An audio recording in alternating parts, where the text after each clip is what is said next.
That says, how would you deal with clients wanting refunds for SEO work? Well, it depends on what was the original agreement.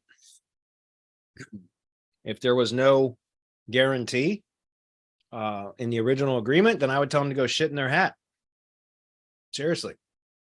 I mean, it is what it is. Now, everything case by case. If there was something that, you know, if you or your agency made a mistake or did something wrong or whatever, you know, you can always refund or whatever, do a partial refund or something else. But what was the original agreement? That's why it's important to kind of set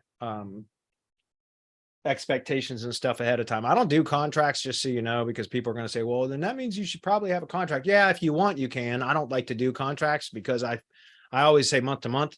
If I'm doing my job, you're going to want to continue paying me. If I'm not doing my job, you're able to just leave at any time you want. And alternatively, or on the other side of that coin is, if I don't want to work with you anymore, I want to be able to leave, and I don't want to be contractually obligated to continue working with somebody I don't want to work with.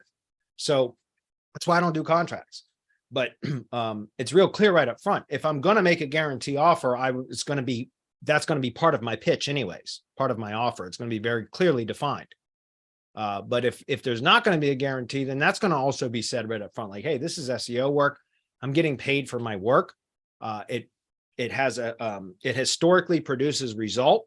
I can't guarantee the result because I don't work for Google, but historically it produces a result. I'm going to do that for you, and there is an expense to that. Therefore, there are no refunds. That's what I would say. But again, what was your original agreement? If they come to you afterwards when there was no original agreement about a guarantee and they say that they want a refund, I tell them to go shit in their hat. Like, for real, take me to court if you want. Now, as long as you have standing, if you did something wrong or whatever, then, you know, keep that in mind. And by the way, I don't run to court over everything, guys. I absolutely would want to avoid that over anything, but most business owners are too busy to care and go after something petty too. Now, if it's tens of thousands of dollars or something like that, then that may be different. But if you're talking about a couple of months of SEO work, then a lot of the times it's too much hassle for them to pursue it anyway. Right? So anyway, you got to be clear about that stuff up front, guys.